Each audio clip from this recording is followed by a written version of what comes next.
Passons maintenant à la correction de l'exercice 5. Alors l'exercice 5, c'est un exercice de probabilité. Alors vous avez ici différentes étiquettes. Ces étiquettes-là, elles ne sont pas plus grandes, plus petites, on vous le dit là, elles sont toutes identiques au toucher. Elles sont mélangées dans un totalement opaque. Tout ça pour dire qu'il n'y a pas de triche et qu'on a autant de chances de tirer chacune des étiquettes. Ça, c'est un indicateur pour vous dire que vous pouvez utiliser la règle de la place.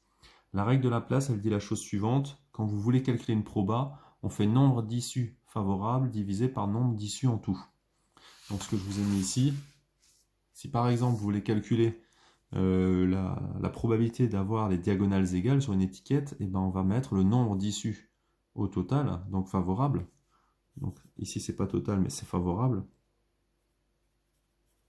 sur nombre d'issues en tout.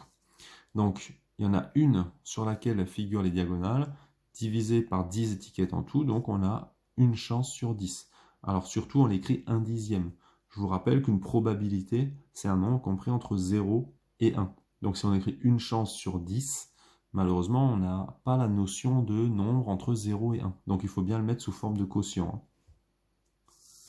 Ici, probabilité d'avoir le mot diagonale, quand on regarde dans les questions, on a diagonale où?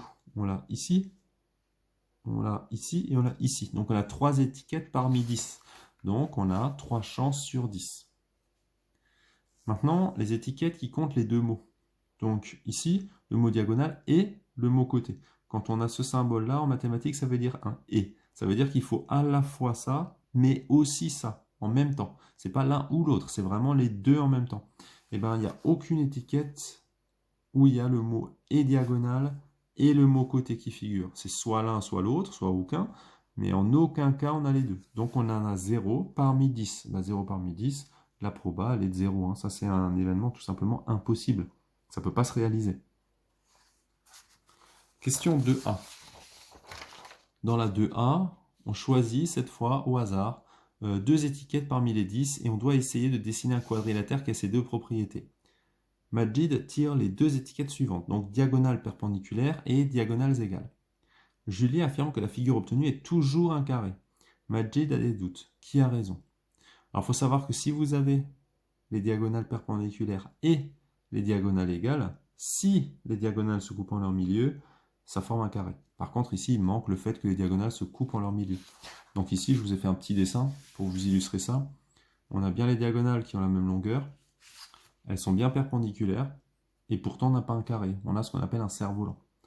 Donc ici, c'est Majid qui a raison, on n'a pas forcément un carré. Il faudrait qu'en plus, on ait les diagonales qui se coupent en leur milieu. Julie tire les deux étiquettes suivantes. Côté opposé parallèle et 4 côtés égaux. Quel type de figure Julie est-elle sûre d'obtenir? Alors quand on dit sûre d'obtenir, ça veut dire qu'il n'y a pas de doute. C'est pas ce qu'elle peut obtenir, c'est ce qu'elle est sûre d'obtenir. Donc ici, il existe deux types de quadrilatères dont les côtés opposés sont parallèles et dont les 4 côtés sont égaux. Il s'agit du losange et du carré. Donc Julie est sûre d'obtenir au moins un losange. Alors peut-être qu'elle a de la chance et que du coup elle a un carré, mais quand on dit elle est sûre d'obtenir, elle est sûre d'avoir un losange. Je vous rappelle qu'un carré, c'est un losange particulier. Par contre, c'est pas forcément un carré. Donc attention à bien respecter scrupuleusement elle est sûre d'avoir.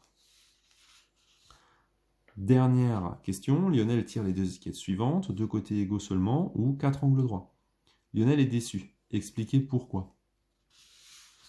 Donc quand on regarde ici, malheureusement, il n'existe aucun quadrilatère qui possède seulement deux côtés égaux et 4 angles droits. Donc en réalité, il est déçu. Pourquoi? Parce qu'il ne peut pas dessiner son quadrilatère, puisque ce n'est pas possible. Donc forcément, il est un petit peu déçu, puisque lui, il s'attendait à dessiner quelque chose.